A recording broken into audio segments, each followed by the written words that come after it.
Good morning, everybody. I figured I'd go ahead and show you a little bit more of my project. Um, I think it's a good idea that if you're going to make making dungeons, that you at least talk about some of the lore behind it, because after all, it needs to connect to your world in some way. Your players need to hear certain things said about it, and so this will be a kind of a guideline, so to speak. So obviously, the first one I did is the one that I'm interested in the most, and that is the Tomb of the Forlorn. Now, obviously, we need to talk about its construction. Its age, it's unknown.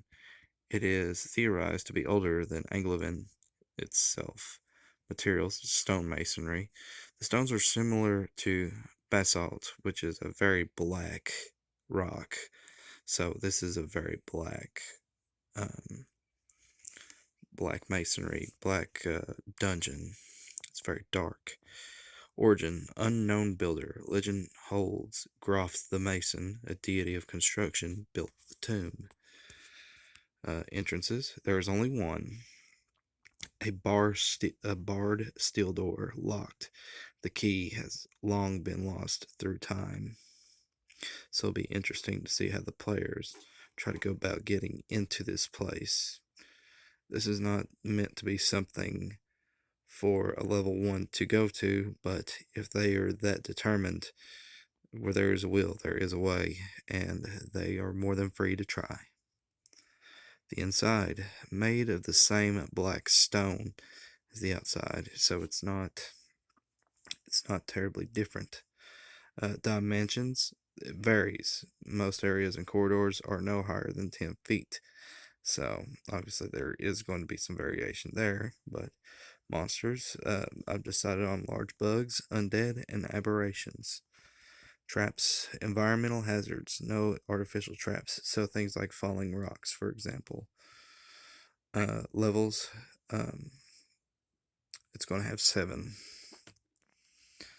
Treasures, lost civilization items, trinkets, and weapons. Money found here is worth 1.5 times more than normal gold or their modern equivalent. So, silver be worth 1.5 times more than normal silver, so to speak. So it'll be a little bit interesting to see how the players go about down here. The lore. So obviously this is the centerpiece. Like, why does this place exist? So a primordial man violated the divine order of Falthus and delved into a pit. Driven by a voice he could not explain, this man went further into the earth to try and claim power from the Apocal Vale. Instead, he found an eldritch chasm of chaotic beings that took him. Over time, cities and kingdoms were built and fell on this ground. Groft, a mason of Felthas's employ, was ordered to lock the foundations of the eldritch chasm away to protect humanity from the lure of the voice from the chasm. And so I'm obviously working with a fairly Lovecraftian theme on this, not necessarily the crazy tentacle monster side, but this unknown of fallen civilizations that cannot be explained. So this is just an example. As you can see, I've outlined things. Construction with 3 subheadings: age, materials, origin. Entrances, which is a one by itself. The inside, which has um, 5 subheadings, and then of course lore at the very end.